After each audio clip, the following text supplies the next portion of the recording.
So that's a good time for us to move into our panel. I'd like to introduce our 4 panelists today. The first panelist is Mr. Abdullah Balwani, General Manager for Corporate Security at Omantel, the largest of the telecom providers in Oman. The second guest who's joining us today is Mr. George Epen, the Group CIO at Petrofac in Dubai. Petrofac is one of the most sizable and influential oil field services companies in the world. Then we have Mr. Vishal Govil, Head of Business Demand Management for Bank Muscat in Oman. And finally, we're joined by Dr. Nandan Sudarshanam, who's an Associate Professor at IIT Madras in Chennai in India. He focuses on AI and some of the transformative qualities of technology in industry. Gentlemen, thank you very much and welcome to the panel today. So I'd like to maybe pick up on something that Mr. Kakar said. He said, I hate the term new normal. He said, we're always in a new normal and we are always going to be pivoting from some set of localized data points we think might be linearly extrapolatable and they turn out not to be in time. I want to get a sense maybe from you as to, do you like the term? And what does a new normal look like for you? Perhaps I might start with you, Abdullah. Do you have a point of view on this issue of new normal and what it means? Yeah, sure. Firstly, thank you very much for giving me the opportunity to share my point of views. Mr. Kakar obviously has set the scene and the foundation for all of us. You know, I felt like I was back to school when I was taking notes during his speech. So this is something great. Yes, I'll be very cautious on the use of terminologies that we're going to be discussing today. So yes, new normal. I feel, yes, every day is a new normal. I do agree, I couldn't agree more. Just the point of, you know, conducting business differently and using technology to enable that. So it's no longer, you know, people can meet face to face and physically, and you know, by now it became obvious. So it is really the question about what also Mr. Kakar talked about is the operating model. So how do we operate our own organizations and how do we serve our customers better using technology as a means to do that. So the technology in itself is not the objective, but basically it is an enabler to enable different businesses. And we do have our experience with that. Excellent. George, what's your sense? George, for some reason your microphone doesn't work very well. I tell you what, why don't we give you a second to try and sort that out? I might go across to Vishal. What's your thought on the new normal question? So, Jeremy, am I clearly audible? You are nicely audible, yes. Yeah, thank you. So I think I'll pick up from where Mr. Kakar left. And I do, perhaps we are in the same domain, so not because of that, but I do agree to his view that I personally also believe the term new normal is overhyped. This, to me, pandemic is one of the, okay, it's a catastrophic event and it has made a lot of, impacted the entire world. But I do also see a lot of opportunities that have come across during this pandemic. And there are two things I distinctly see here. One is there were things that we were doing which will got accelerated in a way that we know now we need to focus on them. And yes, there were few things that we were thinking which actually translate into do during the pandemic. So to me, it's not really a new normal, but I would say a normal that needs to be relooked a bit in a different way. We have been doing things, but now we have to change the way we have been doing things. So not really a new normal per se. Okay. No, that's very interesting. And Dr. Nandan, what are you seeing? What's your sense of new normal? Do you like the term? Thanks, Jeremy. And I think in all fairness, nobody in fair conscience can actually say they like the term. It's just purely because of its overuse and such a trite term right now. But you know, when I look at the term and what you're trying to actually communicate, I agree with Rajiv's statement that in a sense, you know, as things ease back and there have been so many new normals along the way, I do, however, think it's worth focusing on what's really new, right? Like, so you've got things easing back to normal. And I think the only real takeaway for me, at least, is the lessons that we've probably learned, which we would not have learned if not for the pandemic. I think it might be a hard sell to say that all the other stumbling blocks and all the other challenges and all the other drifts that we've been seeing would have led to the same lessons either way. I actually think there was a push from behind, which I would say goes beyond just acceleration, as Vishal says, like definitely acceleration happened. But there were some things that we got pushed into, which we would not have explored. And at least the smart ones out here need to be taking at least the lessons of how human beings respond to a particular situation. All right, we got an insight into some of the collateral benefits of going extremely digital, and some of those fears that you have with iterative thinking, right, were taken away in some sense. Like you got pushed into the deep end in a certain sense, and you realized you could actually swim, which you would never have done if you took this iterative mindset of let me go a little into the water and see how good it feels, right? And the projection of the human mind on that basis would have been very different. And that's why we did not do a lot of things that I think people will be willing to do at this stage. Yeah, that's a nice take on it. And to the extent I think that new normal means something, it means we've had to do something that was outside our comfort zone, which is, and I hope that Mr. Kakar will forgive my use of the term, we've had to take like a 4-year digital transformation course and compress it into a few months just to connect with our employees and our customers. So the question that is interesting to me is, what does that mean for organizations that now have made changes which are technology dependent and have established themselves as significant drivers of positive organizational change? Is there a new status, a new authority and credibility about the technology function now after we've gone through this migration? Anyone want to jump in with a thought on that? Vishal, I know you were saying you had a framework to think about organizations. Maybe you might want to share that with us, because it might play into this point. Sure. So I thought of this change, and I want to present this with the analogy of human physiology. That what this pandemic has caused is for organizations to think on 3 aspects. One is the muscle, which is the way we do things, the bone as to how we are structured, what is our business plan is, and more a spirit, which kind of defines the purpose, why we are there as an organization. So just to take it further, if I explain in terms of the muscle, and I say the way the things are done, and I refer to one of the elements that Mr. Kakar also mentioned is we need to think in a way how we get things done. I mean, it's not good enough to do things. It's important to get things done. And to get things done, we need to think about speed, and we need to think about customer centricity. Customer centricity today, if I take muscle analogy, is the fabric. It is the kind of unit that makes the speed. So this is 2 parts.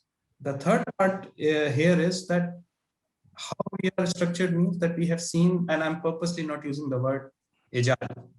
I'm shying away from the word agile, and I'm using simple word like speed and customer centricity. And the second part is in terms of how the structure. So we have seen organizations, traditional organizations, especially in banking, we had very traditional structures, but then we realized if we need speed, we need to break away from that and create a different way in which we operate. And one of the classic examples, Jeremy, as you said, that 4 years digital course into a few months is about how to connect with employees. I mean, who would have imagined that now Zoom or Microsoft Teams is the way you meet and you do things. These were there yesterday also. They were available to us, but we were just not giving the focus.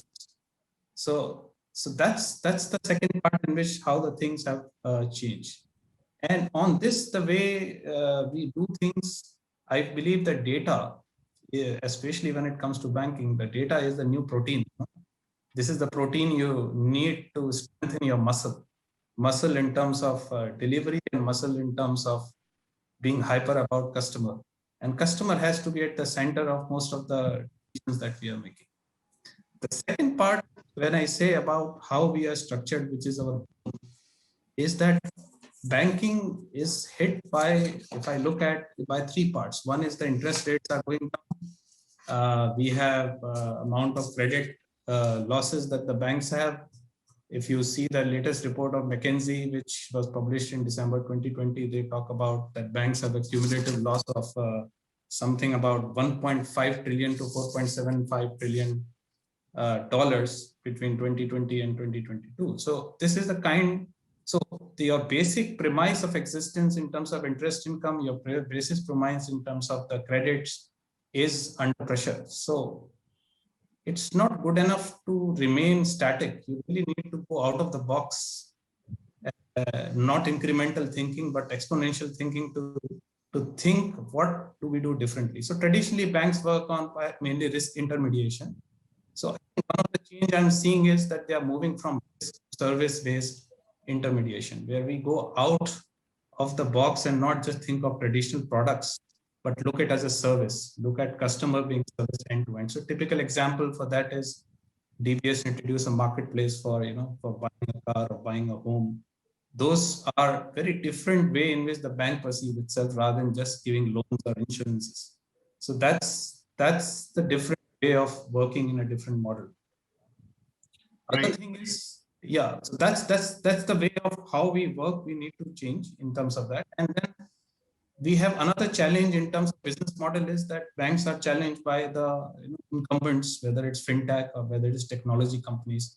Those who were suppliers yesterday are now become the competitors. So you never know tomorrow, GAVS may be a bank by itself, but then we can't ignore that anymore. So, so that I think the banks have to play by the playbook of the challenger in a way that innovation, which was one of the good item to, to talk in the board meetings and the senior management, has to come at the center stage.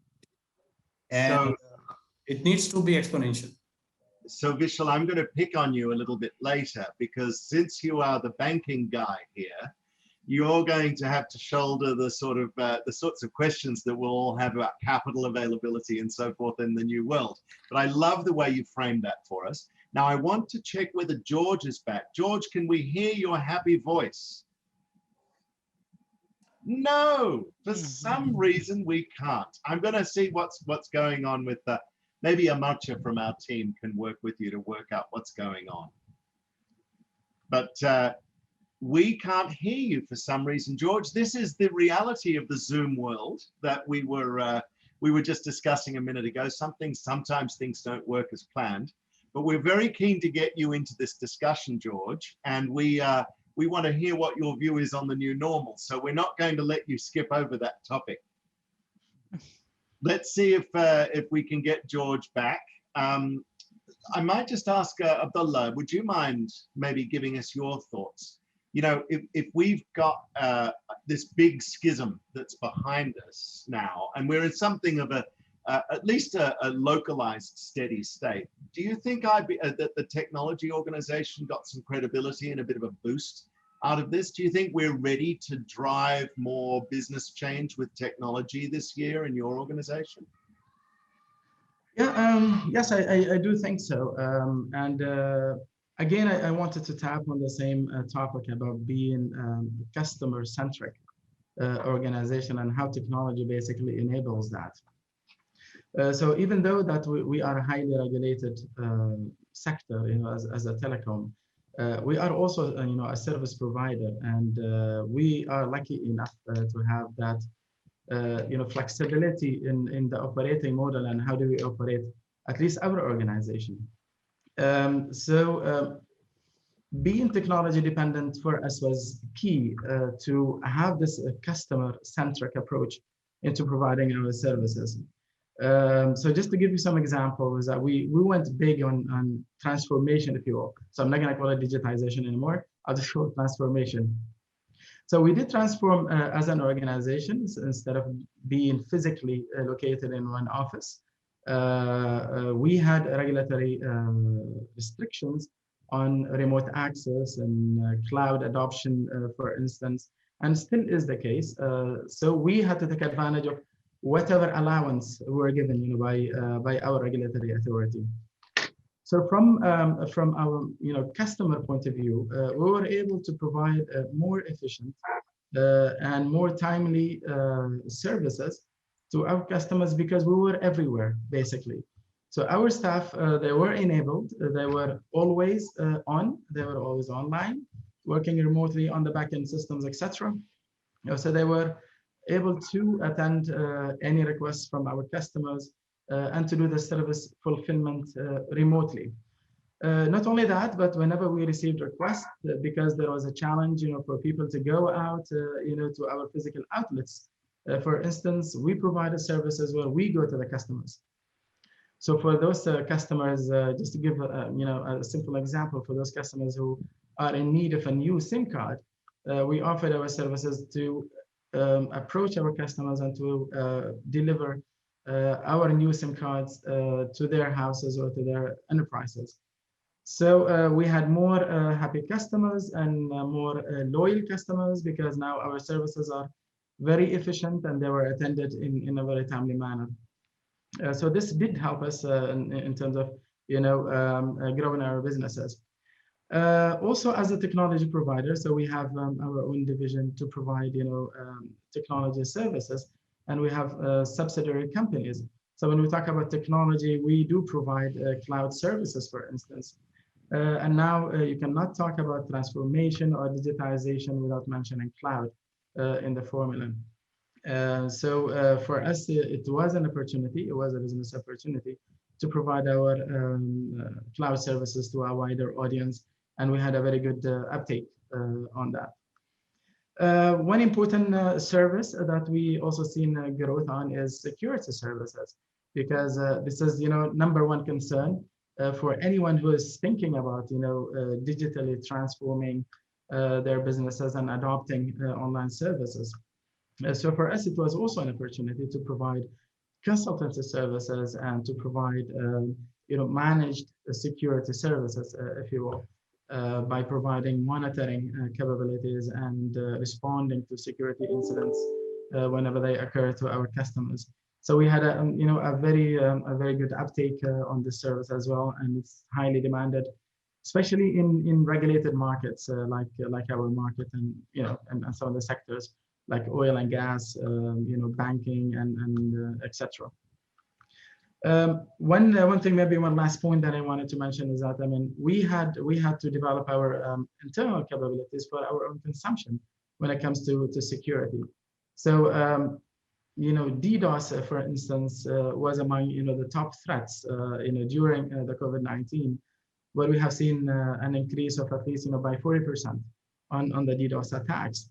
So we had to upgrade our capabilities to respond and to mitigate and minimize the risk from DDoS attacks.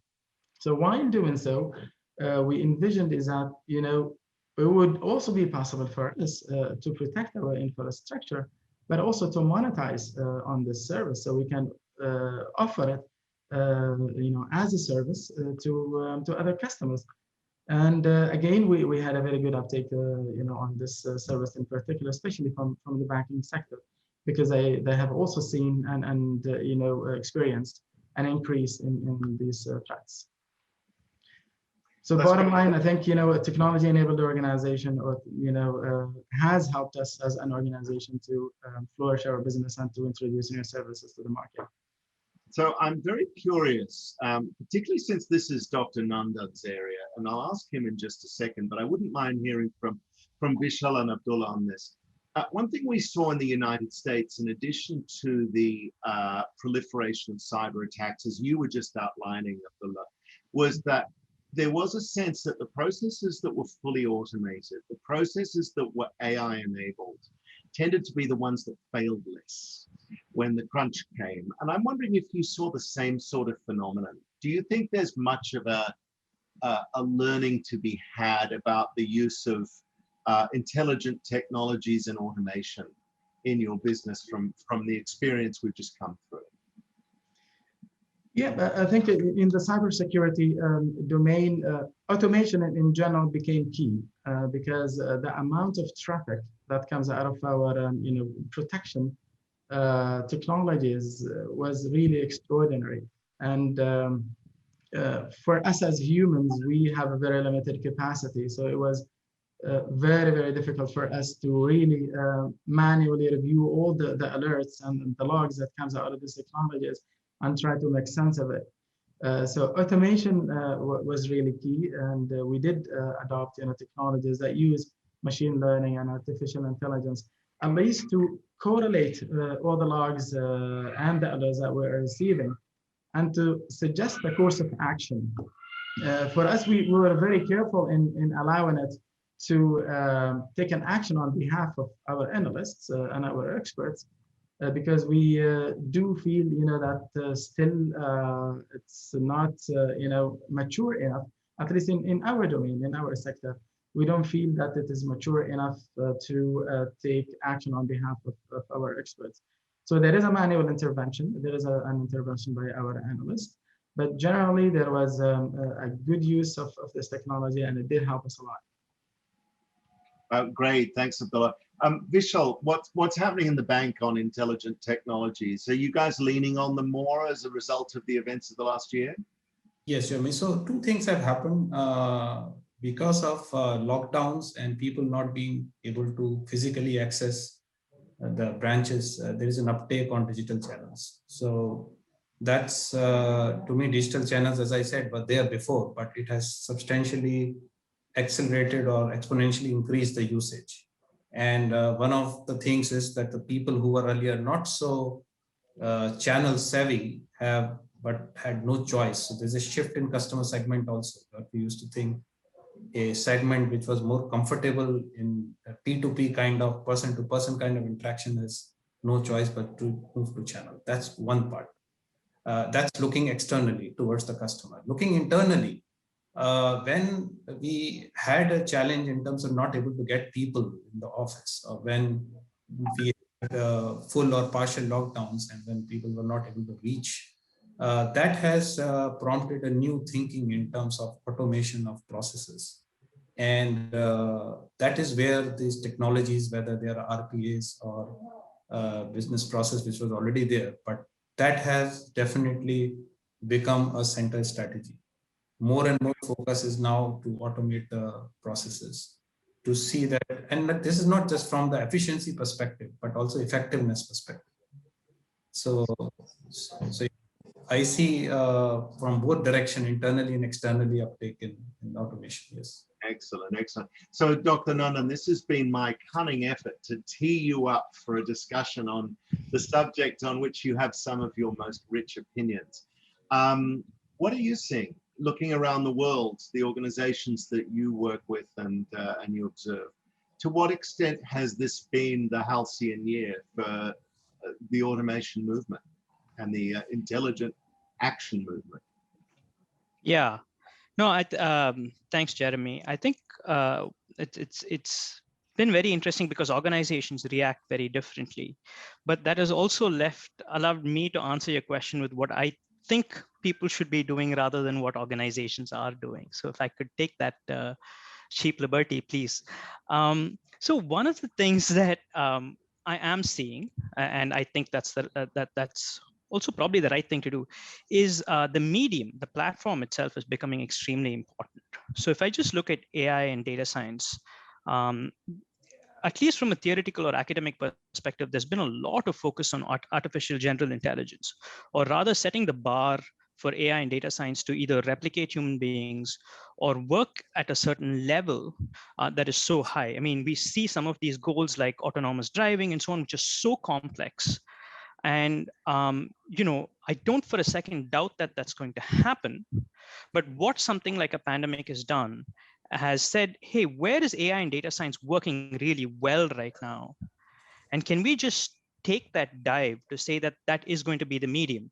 So in a sense, this is a bit of the tail wagging the dog, but I don't think it is in direct opposition or is orthogonal to being customer centric. Because again, going back to one of my earlier points, somewhere I completely agree with Rajiv's notion that technology is an enabler, and what you want is it's a means to an end, right? But somewhere the caveat that I would highlight is it's not very clear what the customer exactly wants or what is in the best interest of an employee. And one of the reasons for that is because of this iterative thinking, right? You digitize one more thing, you extend the boundaries in one more level, and then you're getting negative backlash, right? So there is this cultural resistance and so on. But in fact, the problem has been that you are dealing with this kind of an uncanny valley where you just need to get across that.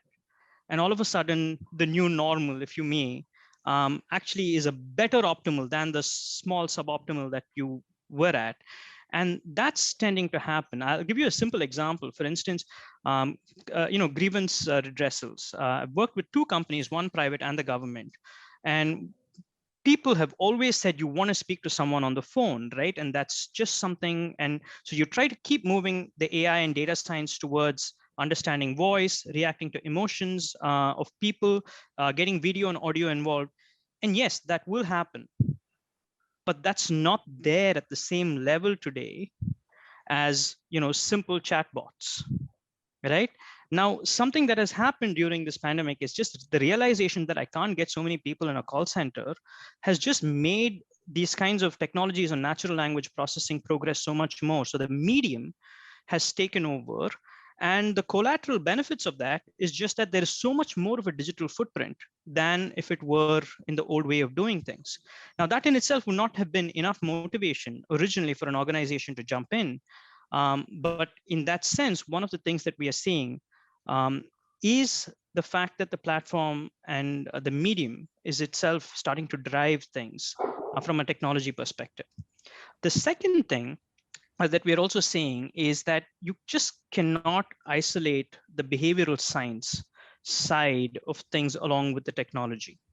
There is just enough studies that talk about how a technology, a product, or a service is just full of features, and people don't utilize these features or specs that are actually needed. And it's just way too much in terms of people's ability to, use it or comprehend it or utilize it. And yet people feel so shortchanged if you don't provide that. Right? And that is something that has always existed. Now with the COVID-like situation that's kind of come up, what we've learned is that things kind of get reset to some extent. And so the way people perceive, so no longer people are feeling shortchanged, they see this as a reality. So the major lesson that I think people are learning out here is that you just cannot think of this as a technology problem. You kind of have to see this as a technology and behavioral science, or how people are left feeling about a change that you want to bring about. And how do you make it such that even if you identify what you think is the best solution, you need to account for the customer response, the employee response in the change that you're making, without making that, the sole driver of your decisions. Great. And when you're talking on the subject of technology problems, my eye gently drifts across to George, who has rejoined us from a board meeting. You look very grand there, sir. You look like a kingpin of some sort. Welcome back. Thank you. Can you guys hear me okay? Yes, we can. Finally. Yes. Well, we've got a bit of catching up to do with you, George. I want to get a sense from you. We had 3 questions we discussed while you were struggling to get on. One was what you thought of the notion of a new normal. The second was the extent to which, IT has had any sort of reputational or influence or clout benefit from doing what it's had to do over the last 12 months. And the third was, how does AI fit into the equation for you? Could you maybe take a shot at whatever of those things sound interesting to you? Absolutely. And I will try to be concise as possible, starting with the new normal, right? So I agree with Mr. Rajiv's view that humans keep evolving. So there was always a new normal coming every few years. But I think because of the impact COVID created of disrupting every single human being in this world, it has got all this attention. But the truth here is each industry goes through a new normal every 5 years and every 10 years. And in fact, Dr. Ria mentioned about how doctors change from prescribing in sheet of paper to use technology. And I'm pretty sure that would have been a bit difficult initially, but that was again a transformation happened in the medical industry. So I do believe that there will be a new normal maybe a few years from now. But what we should think about was what if this COVID happened a few decades back? Today, the world was ready in a way to deal with COVID through this kind of collaboration platforms and tools. A lot of things were working on cloud. So the technology was there, and COVID was that extra push for all of us to transform and adopt and drive the usage to the level. So it was actually a catalyst in a way. Now the second question, does it help IT to build more credibility or IT become more a business partner? Absolutely yes. But again, I also would like to highlight was nothing really happened post-COVID, right? All these technologies out there were, been there for some time, and it's just that, we were looking for that, a need to push it hard. Let me give an example about cloud adoption. Cloud was not always about, saving your data center cost, right? It's also about agility, how fast you can spin off technology and solution for your customers and end users. And there was a thought always about how good is your resiliency, how good is your continuity or business continuity, or how good is your DRP. The COVID actually was challenging your DRP plan, right? And the good thing was most of the organization, in fact, my organization was actually ahead of the curve. We were heavily invested into this cloud journey for the last few years. So when COVID happened, we were quickly able to pivot to a different model of operations where we could continue with work. But does it help a lot of credibility for IT? Absolutely. And IT is seen as a very critical piece of making business work. Where I like to take a moment here to tell where we probably were not fully ready is not on the technology side. It's purely on the people side, because we all were motivating our teams, and we talk about hygiene factors and motivation factors. But what I think we have to go back and really coach our employees is how do they stay motivated and productive, because we completely lost that people connect here. There's no in-person coffee catch-ups or dinners. So that was a challenge here, not technology. How do you stay connected with this workforce for this long period of time without that social connect? Now, moving to the third part of your question, how AI can play a role here, right? So the way I think about this is actually, again, I may be contradicting with some of others' view, but look, I think AI is definitely making things more faster, productive. It's all about further efficiency. But I will strongly discourage anyone to jump on AI just because we have COVID disruption, right? So the approach we normally follow, and actually been followed in Shell, and it's a common practice called as ESSA, right? So it starts with eliminate, simplify, standardize, and automate.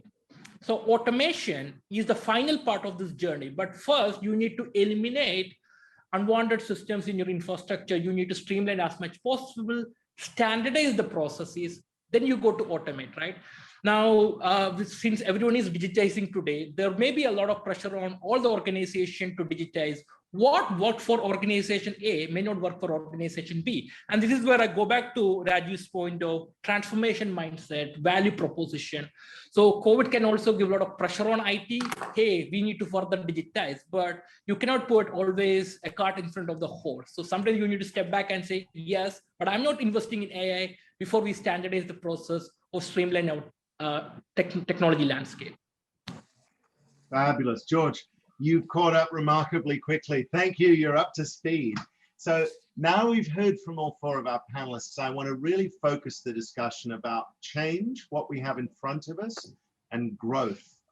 2021 looks like a year where I think, if I'm not misrepresenting the reality on the ground in the Middle East, we're looking at a pretty strong pro-growth environment. I'd like to get a sense of what people are doing and what they're seeing in the market, which is going to be driving growth from here on out. Maybe I can start with you, Vishal. What are you seeing inside banking? This would be a good time to pick on you, as I said I would, because you can speak to that point that Rajiv mentioned earlier on about the availability of capital, which hurts the banks a bit, but helps the businesses in the economy. Could you maybe give us a sense of what does growth mean to you and to the bank, but also to the economy that you serve? Yeah, so if I start with Oman as a country, the projection for Oman in 2022, as predicted, is, I think that's an World Bank projection that Oman will grow at the rate of 7.9%, which is one of the largest, one of the highest in the Middle East. And that's primarily because of the macro economic policy the government is taking, and 2040 program of His Majesty, which is kind of making the country move away from hydrocarbon also to other alternative means. So that's kind of, and the interventions that have happened at a governance, at a government level and all that. So that has given a very positive take in terms of country as a whole. When it comes to banking, Oman banking infra have been quite resilient during the pandemic. And unlike other countries and other economies, Oman banking has not been so under stress. But going forward within banking, I see from the verticals perspective, 2 or 3 areas of growth. One is obviously there will be more uptake in terms of self-service by customers. So customers would be more oriented towards this. As I said, the customer profile has changed. And again, I'm not using the word digital, but then self-service. And obviously self-service, we have to provide different ways that the customer can interact with us. And when we do that, it has to be designed in such a way that it actually helps customers. So it's not about just introducing another digital channel. It's about providing the service in a way that it helps the customer. So customer centricity, I'm again repeating, has to be at the core.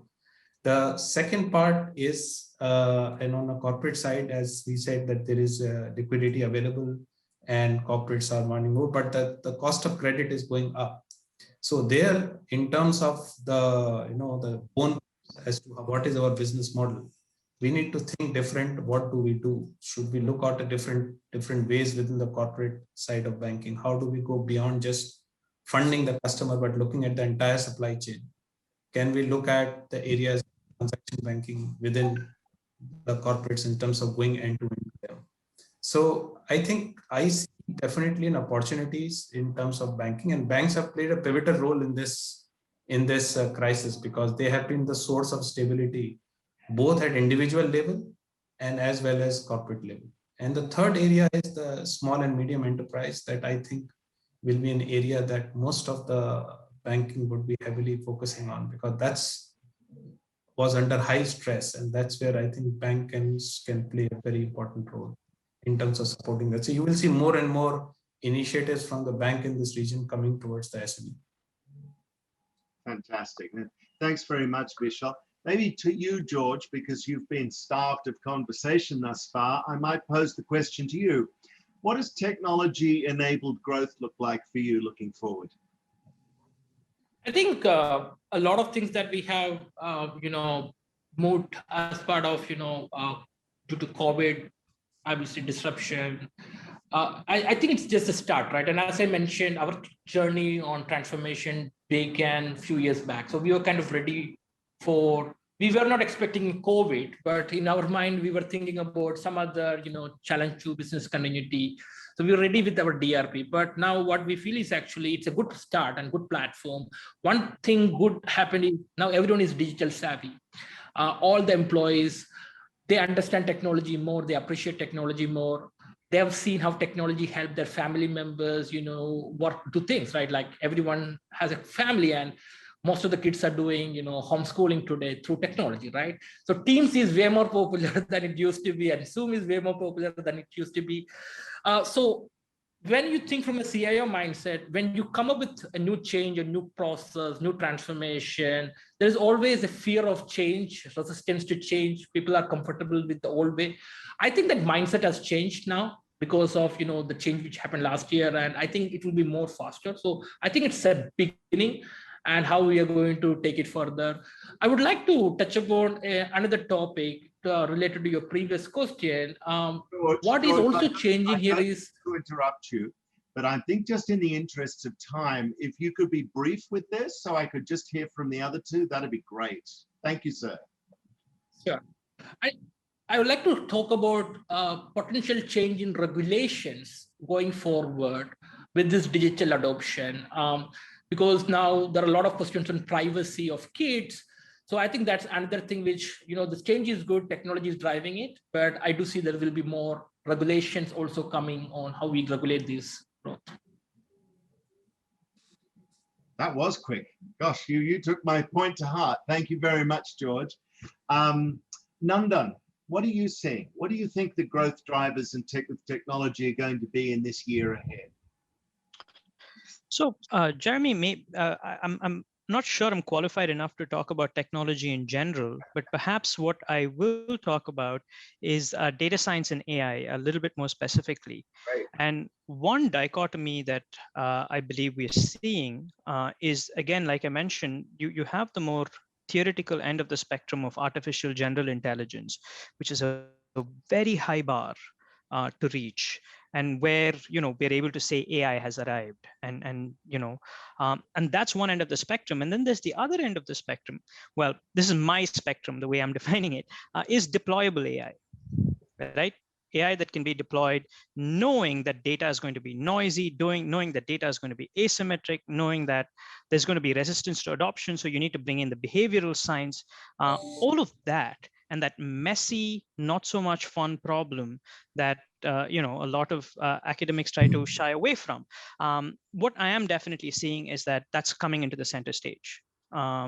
Because this notion of deployable AI and the notion that you have to be able to use it, and it has to affect the bottom line. And so it's far more aligned with organizations' interests as well as the customer's true demand, rather than a utopian view of how far you can reach. So definitely, I think that is something that we're definitely seeing. And that is almost happening at the cost of saying, some things people will have to suffer with. And people are not too scared to say that actually these days. Got it. No, thanks, Dr. Nandan. I appreciate that. Abdullah, would you mind giving me your 30-second take? What do you think is going to be driving growth through technology this year? Well, sure. I think, we all agree there is no going back. Whatever we're adopting right now, the new operating model is going to stay.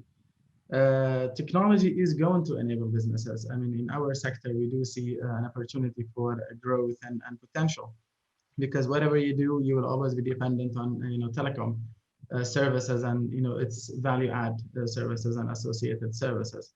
But I think that we also have a little bit of challenges ahead of us.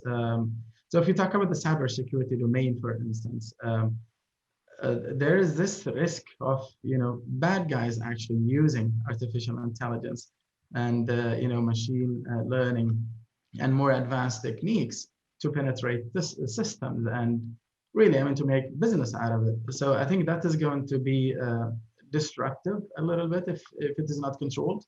So there is, you know, this that we need to watch for. And for us, I mean, to enable the growth, there are two key things that needs to be taken care of. One is regulatory. So regulation needs to be tweaked and policies needs to be tweaked to enable businesses to adopt, you know, new technologies, new trends. And there is something about staff, you know, where competency level of people needs to be uplifted to, you know, to have the required competency to consume and to operate new technologies and new trends such as AI. Great. Fantastic. Well, I think, look, in the interest of time, I've got one question that I've got time for, and then I'd like to thank you for your time. It's this one. And please jump in, anyone who feels they have a point of view. Are regional banks and telcos really deploying RPA or expecting their suppliers to deploy it for scale and efficiency? Any thoughts on that? From our end, we have already deployed it. You already old news to you. What about you, Vishal? So, Jeremy, within the organization, yes, we are also looking at RPA. As we said, we look both outward and inward in terms of efficiency and effectiveness. I'm not very sure the second part of your question in terms of suppliers, because I think it's just, are you going to get the right scale and efficiency if you do it yourself, or are you going to be able to leverage scale and efficiency of a supplier who can leverage an implementation across multiple enterprises? I think is the thrust of the question. Yeah. So no, and the development of internal competencies too, I would think. Yeah. So I think, yes, so within the organization, yes, we are doing, and our traditional mode of implementation is always to, you know, engage a partner to do this. But considering the regulations and all in this part of the world, I do not see, in terms of using the supplier scale, which we call outsourcing, is much of a option that we have on the table. No problem. Well, great. Gentlemen, I want to thank you very much. It's been a really interesting discussion. We thought your perspectives have really, really added to the discussion today.